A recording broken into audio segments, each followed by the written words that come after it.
Hey guys, what's up? It's Frank, and what you're going to see today is a video of us having a book club.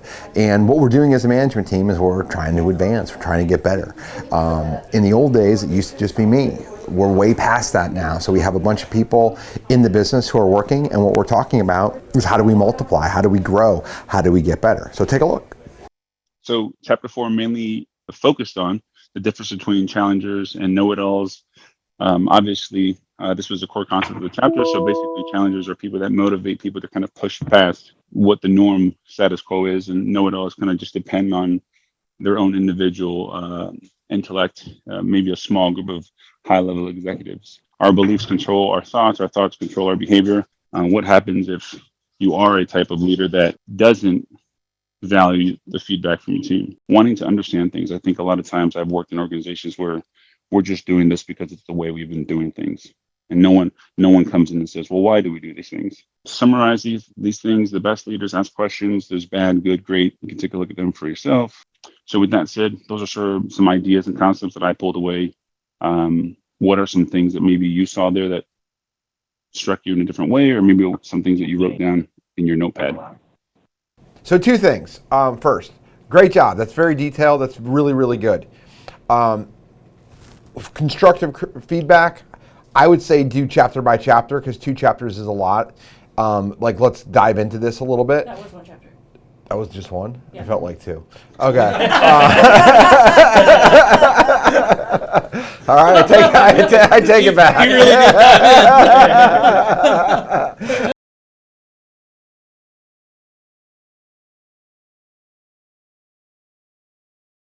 All right.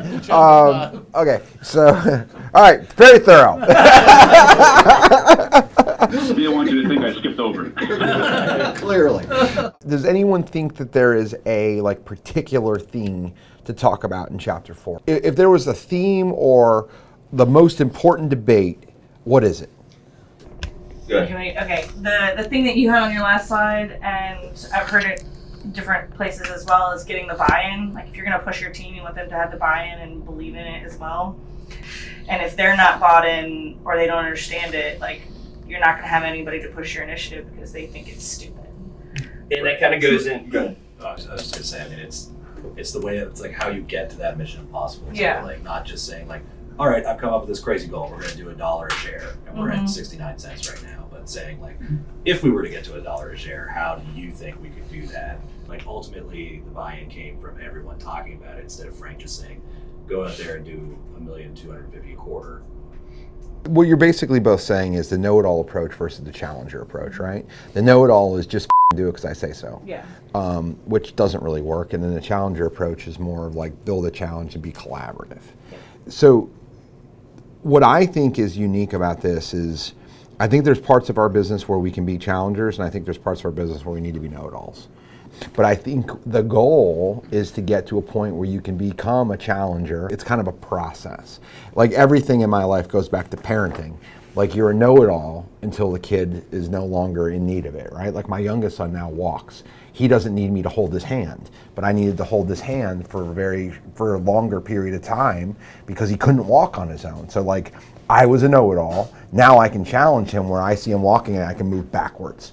That happens very quickly, and he just, come on, buddy, and you just get him, right? But that's the arc. Yeah. What has more pressure on you as the manager, a know-it-all or a challenger? Where do you feel more personal pressure? Challenger. Oh, I think that's Know-it-all, because everything's on you and nobody can make a move without you. That's difficult. Yeah. It's a very difficult spot to be because that's the right answer. Yeah, I lived that world for a long time, and I felt like I couldn't go on I went on vacation when I was on my phone. I ran meetings from vacation. It was the spot we were in, and it's just kind of where we're at. And now we've got great people coming up, people learning, but it's a different role for me, and it's really trying to empower people. But yeah, it gets miserable. So I have a question. What percentage of the time am I a dictator? Because I am sometimes. And what percentage of the time am I a challenger? Is it 70-30, 80-20?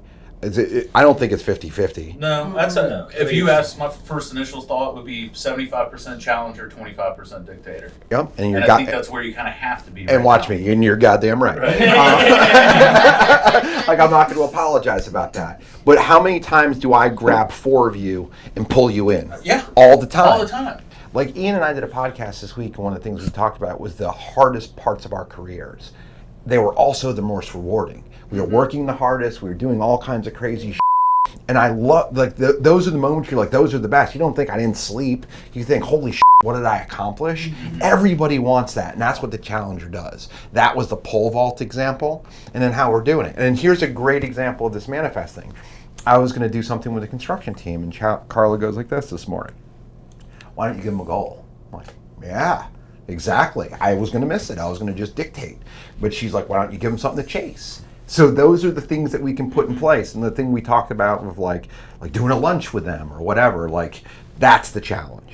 You'll be happy to know that Chapter 5 PowerPoint slide is a lot shorter. He deleted 5 while you were talking. The benefit of breaking it up. Everything good? Grayson is very wise. So, honestly, I thought that was 2 chapters. Oops. You're not sharing. There you go. So what you just saw there was some creative conversation, some debate about several different topics inside of this book that I think will make our management team a lot better, a more cohesive unit. What it's doing is giving us something fun to do, some conversation, and it gives us a common vocabulary, which we can talk about and grow with. So, where are you in your business? Does this make sense for you to read either the book we're reading, which is Multipliers, or does it make sense to read something else but do it collaboratively as a team? Take a look. See you soon.